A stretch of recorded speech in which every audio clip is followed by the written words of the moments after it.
everyone. Welcome to our YouTube channel. My name is Angie Peacock. I'm a psychiatric drug withdrawal consultant and a healing coach.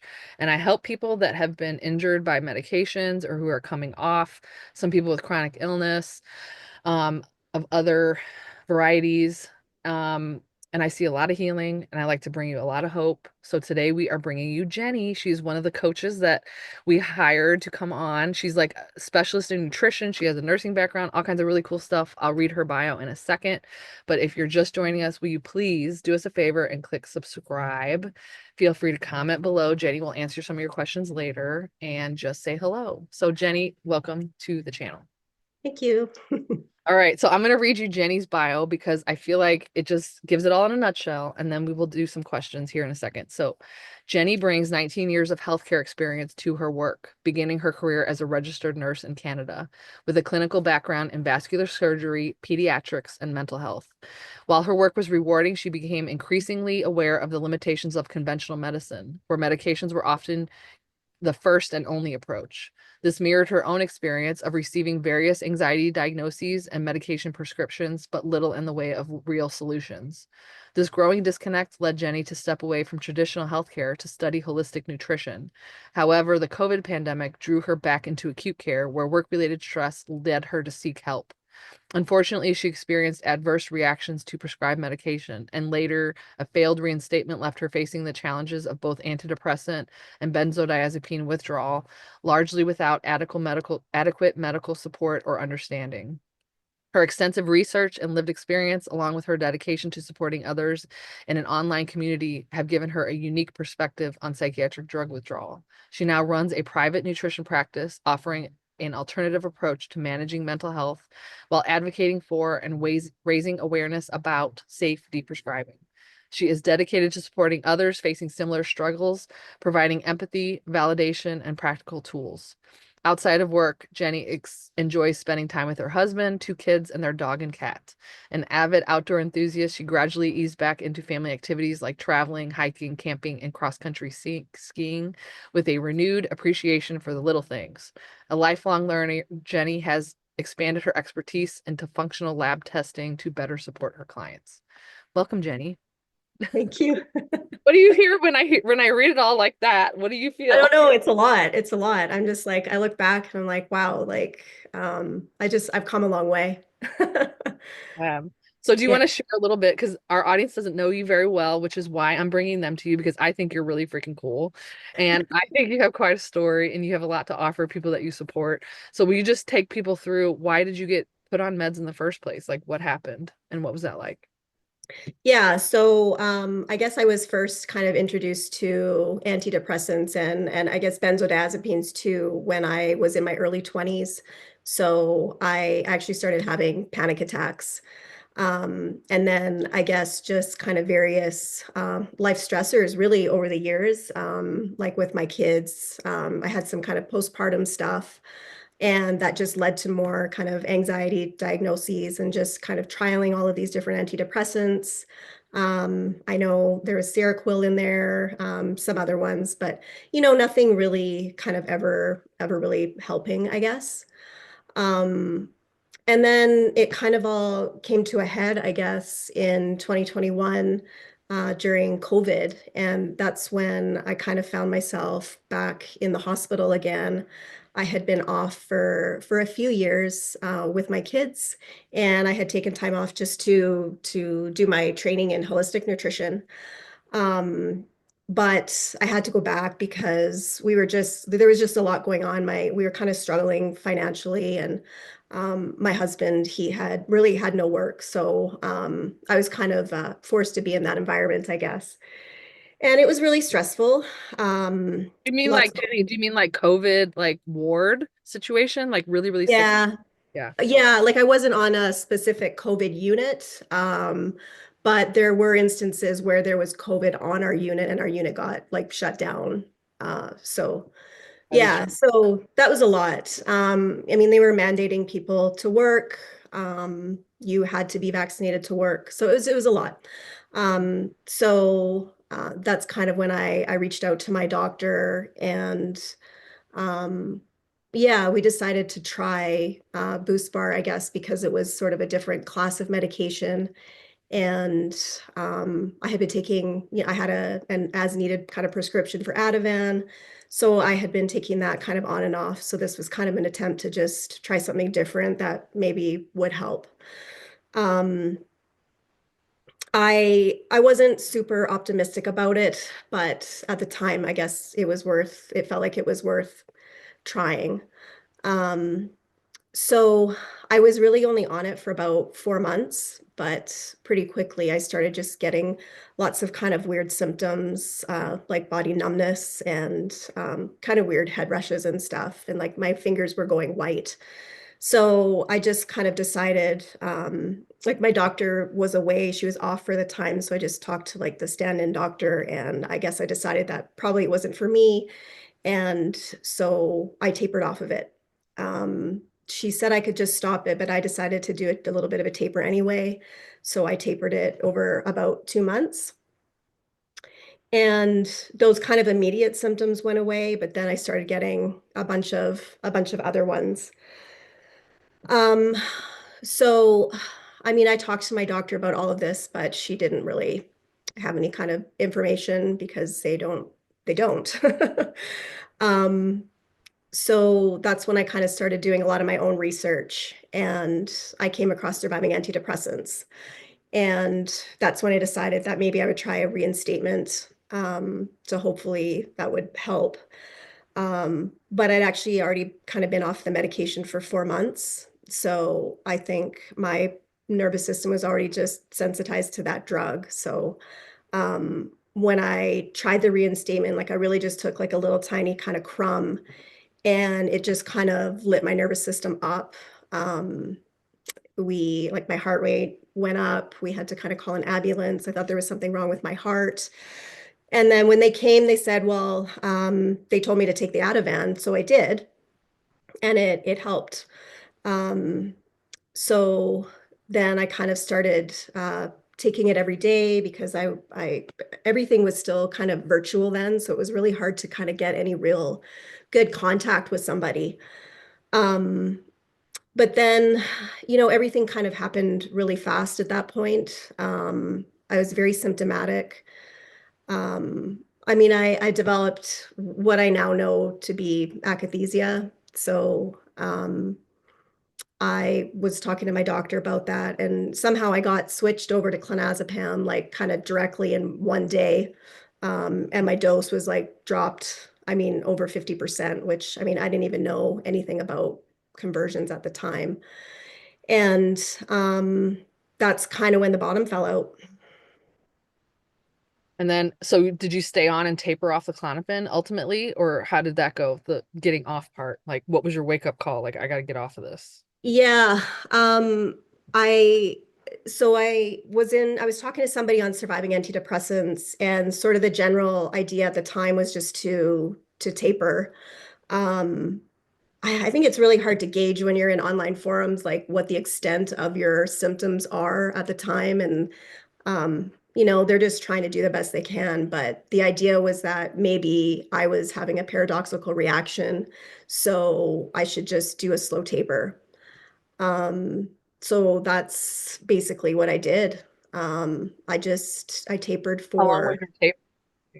it was long, like it was 18 months. But I was symptomatic that whole time. What I really probably needed to do was hold, and stabilize my nervous system. So it was pretty bad. Like it was the most severe part of it was probably that first kind of 9, to 12-ish months, where I spent a lot of time like in bed on the couch. And yeah, I don't know how much you want to get into symptoms, but it Yeah, you was can you can get a little bit more graphic if you want to, only because our community is very peculiar in this way that they have to really hear that you experience this bad as they have it. Otherwise, they don't believe you. You know what I mean? But what I hear before you go into that, what I heard is something interesting. So you had this crash. This is how I think about it. There's this crash where you don't know what's happening. Either the doctors try a bunch of drugs, something happens, okay, and they try to stabilize you. And then when people get into that state, usually they find our communities, and we usually advise like hold, don't do anything, stop all the changes, just see where your nervous system's at. Okay, wait. And then once they get a little bit more stable, they start tapering. But what I hear from your story is that you crashed, reinstated, switched over, another little mini crash. But instead of holding, you just decided, let's just taper slowly, which some people make that choice. It's not a wrong choice. But the Yeah. point I want to make is that the further you got away from that crash, the lower you got on that med, the better you were doing. It just took a while. Would you Yeah. your Yeah. experience? Yeah, and they were telling me to hold, but I was so symptomatic. There's no way to kind of think logically about what's happening when you're experiencing all those symptoms kind of at one time, right? Yeah. Um, yeah, it was really, um, So I don't think you could imagine holding because you were so severe at that time. You were like, yeah, I exactly. Yeah. So, I mean, it was just the idea, okay, well, just do a slow taper. Yeah.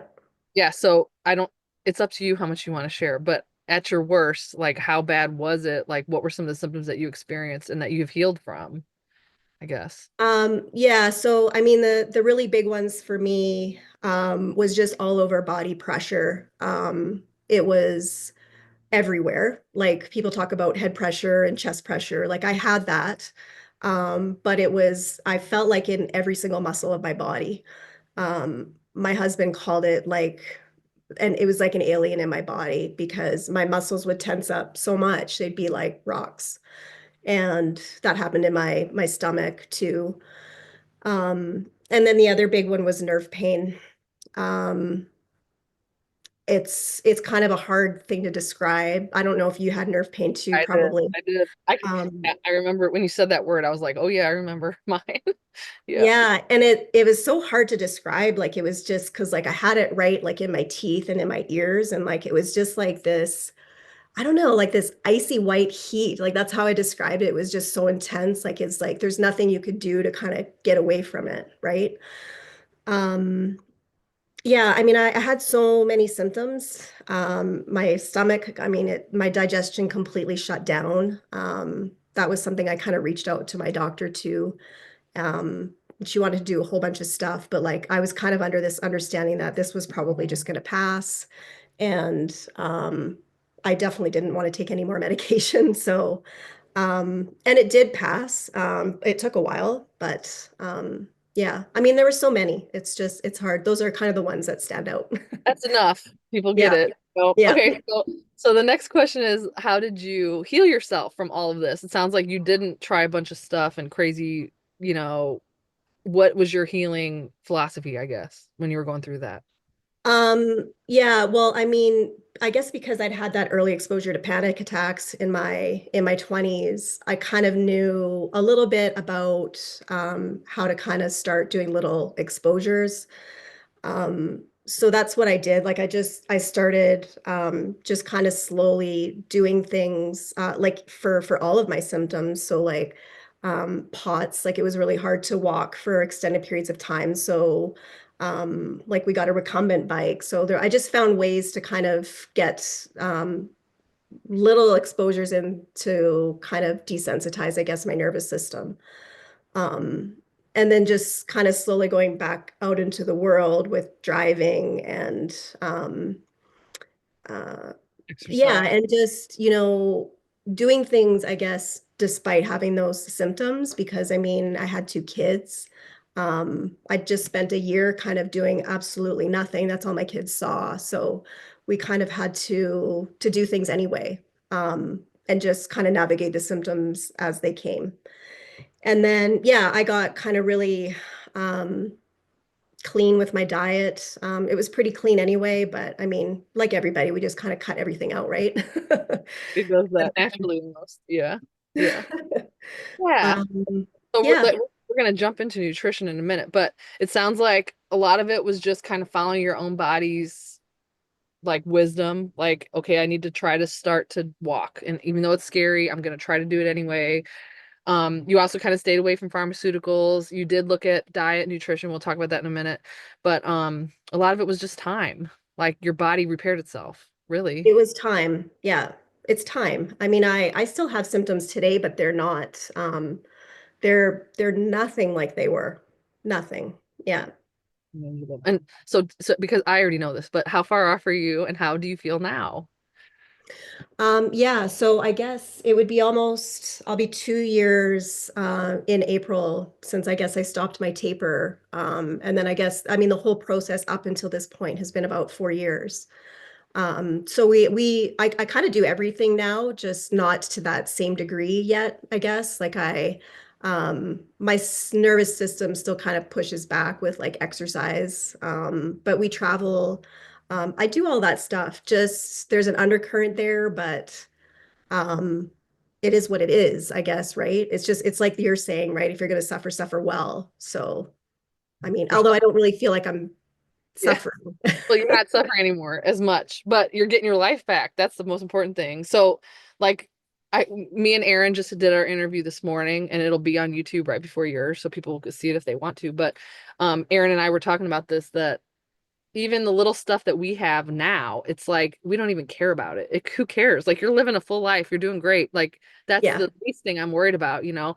But even as the months go on and the years go on, you just still notice like little tiny improvements. You're like, what? I thought I was healed, but like, oh, there's a new improvement here, you know? It's interesting yeah, to watch. So just everybody out there know that you can function at a very high level and have most of your life back and still have like little quiet whisper below and it just keeps getting better. So yeah, yeah, don't worry. definitely. All right, so let's talk about nutrition because you made the transition between nursing to nutrition and support coaching. So you're on our Heartcore Collective team helping to support people that are coming off meds. So can you tell them a little bit about like what do you do? What is the well, I'll break it up. What do you do when you support someone in Heartcore Collective or somebody that's tapering off and a little bit about nutrition too? Um, yeah, so I'm doing the support coaching piece, which is basically just kind of a chance for I don't know, for us to talk about, coping strategies, and just feel emotionally supported. Like I think that's kind of one of the things that was missing from my experience because like none of this stuff was available at the time. And then maybe get some reassurance just throughout the process, and then chatting about pros and cons just of the tapering methods and um, yeah, just Yeah. and Cool. then and then the group nutrition, the mind body kitchen. So we're talking about just a lot of it's basically just nutrition topics, and I try to kind of relate everything as much as I can to just tapering and recovery and just general kind of mental health support. And I usually kind of present for about 30 minutes, and then there's a chance always for questions at the end where we can sometimes kind of get some general recommendations in there. Um, and then if you're looking for more kind of personalized, I guess, recommendations, I also offer the one-to-one where we can talk more about, what's happening to you specifically, like your symptoms, what foods might be better for you, for your digestion or gut health. Like gut health is a big one. I'm just did a course on gut health, so I'm going to try to incorporate a little bit more of that into my work with clients. Yeah. Love that. So let's talk about that really quick. Like, how did you transition from nursing to nutrition? What was that? What was that interest or what was that like? Yeah. Well, I mean, I guess I knew for a long time that I was just kind of feeling really stuck in nursing. Um, I wasn't kind of feeling, I guess, that I was aligning with it for a really long time. It was sort of just this kind of revolving door of people kind of coming back, but no real conversations about like, why are these things happening? Like, how can we make things better? Diet and lifestyle was kind of like a 2-minute conversation at discharge, if we talked about it at all. And, especially in mental health, like we didn't talk about it. It was just not something that was talked about. It was so kind of weird. So, I mean, yeah, so I was looking for something new, and nutrition to me was more of that prevention piece. Yep. So you and I both have come to very similar conclusions about the role of food and nutrition in your body while you're tapering, while you're withdrawing. And I'll share my experience really quick, kind of what happened to me. But I was doing paleo and zone and all these kind of like ancestral, just no more crap, no gluten, no dairy, no sugar, that kind of stuff. Those kind of diets before I went into withdrawal. So I already knew like how good I felt on that kind of diet and how that supported me exercising and how I looked better and I felt better and my skin was better and all these things. So I already had that background. And then when I went into withdrawal, that first year, I couldn't keep up with anything. I couldn't read a recipe. I couldn't grocery shop. It was like torture. So I lived off of oranges, dark chocolate, peanut butter kind of bars, chicken soup in a can, and oranges. That's all I could eat the first year. That's it. And everything was whatever I can put in my mouth and swallow, it's going down. That's all I can do. I couldn't do anything. So then at 11 months off, after my cold turkey, the film was filming me and they had introduced me to Kelly Brogan and I read her book and it was that she had this like ancestral type diet that was pretty close to paleo. So I agreed, let me try that. So I did it for 100 days. No gluten, no sugar, no dairy, only filtered water, but you were allowed to eat like a little bit of rice and a little bit of sweet potatoes because women need a little bit of carbs. Yeah. I did that and I was like, oh my God, my itching on my chest went away. My sleep improved just a tiny bit. I think I got like less runny nose, a little bit less pain in my fingers, like some weird stuff happened. And I was like, whoa, I am noticing this food thing is doing something. So then I tried to stick a little bit more strict like that. Then a couple years later, I did keto for 18 months, really strict. That helped some of my neuro weird seizure-like symptoms that I was having. Then I went back to paleo. Now I eat pretty crappy recently, but I'm pulling it together. Okay, I have a keto breakfast every morning. I just have a croissant problem at this point, but we're better. And I always hover around that like low carb paleo side. Okay, my theory, and I want to hear yours in a second, but my theory is like human beings should not be eating McDonald's and SpaghettiOs and toaster pastries anyway. Okay, so we're not saying anything radical here. We're telling you, or we're trying to provide information that you're trying to support your body while it's going through a healing process. There's no should. And to me, it's just eat less crap. So what do you think about all these diets and what is the role of nutrition while you're deprescribing? Yeah, I mean, I agree with you. Like for me, when I think about eating, it's like you just try to eat whole foods as much as possible and then cut out all the other crap, right? Because that's the stuff that's got all um the chemicals and stuff in it, right? And I think, the goal while we're tapering is just to kind of support our body the best way we can. And the more we can get rid of that stuff, the less inflammation we're going to have in our body. It's like what you said with the runny nose and all of that, right? It's just like you got rid of all the inflammation.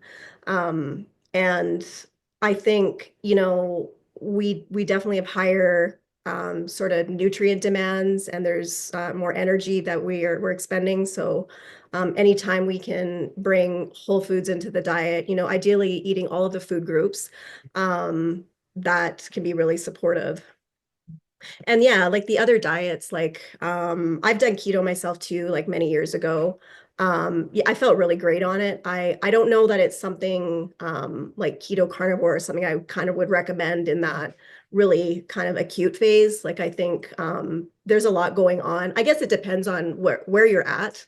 But it's a lot to kind of manage. So I kind of lean to more toward just eating all of the foods. Yeah, I agree Yeah. with you. I also think like there's no one diet that everybody should be eating. So I know there's Oh, some other yeah. school thought out there like everyone should be carnivore, or everyone should be vegan, or everyone should be paleo.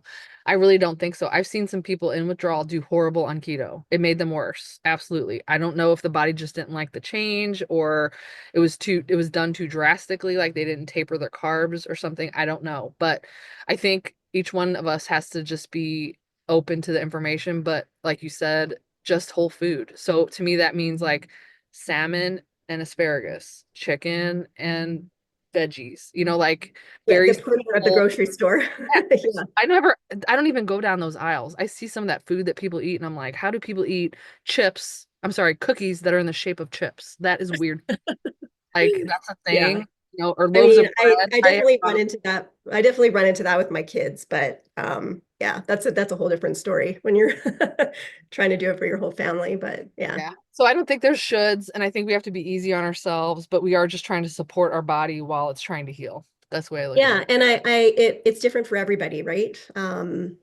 Some people might do really well on a carnivore diet, but again, like there's a whole adaptation process that has to happen to get there, right? So yeah.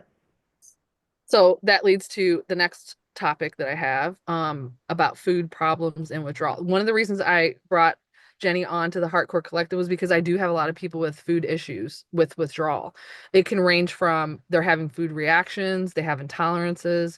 Some would identify as histamine intolerance. Some say mast cell issues.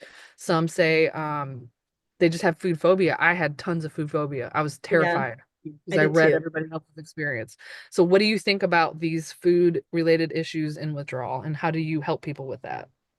Yeah, so I mean, in the case of like histamine intolerance and mast cell, I think some of that probably is a true reaction, like it's a real thing, and maybe that was kind of brought on by the stress of tapering. You know, and then there's people that were tapering benzodiazepines or mirtazapine, so we might get those histamine kind of surges, right? But like you said, like I think we also take in a lot of information when we're reading online in the groups. Um, but then there's also that nervous system sensitization piece too, right? So I think sometimes we feel like we're reacting to foods when maybe we're not. And what I mean by that is like even now for me sometimes like when I eat food, like I was just kind of in a little mini wave there where every time, it was a certain time of day where I would eat and my stomach would just pressure, lots of pressure, immediately eating. And then that pressure would move up to my chest and then back down to my stomach. And I mean, I knew that that wasn't a reaction to the food. It was just nervous system sensitization. So just, helping people figure out, is there reactions that they're getting? Is that following kind of a clear pattern with specific foods? And, if it's an actual immune response versus more of a nervous system response. And then there's things that we can do, with visualization and just nervous system regulation to help. And then, just adding things in just really slowly. And then if it is like an actual immune thing, like there's a huge connection with the gut and the immune system, which is it's pretty cool actually. But um, yeah, like there's things that you can do, even supplements to add in if you're in that, place in your healing process where you can do that kind of thing. And we were talking about this before we hit record, but like the immune system, the nervous system, and the gut, and how all those things kind of are interconnected. And sometimes, like I tell people a lot, it's not, it feels like the food sometimes, but sometimes it's not the food. It's the state of your nervous system from day to day. Because it happened to me where I would react to a food one day and the next day I wouldn't. I ate the same food and leftovers, and you would think leftovers are higher in histamine. So I should have reacted the second day, but I Yeah. didn't. So there's a lot of things in there. And I want to share a story real quick about this client that I saw last year, but she came to me and said, Angie, I'm down to 4 foods.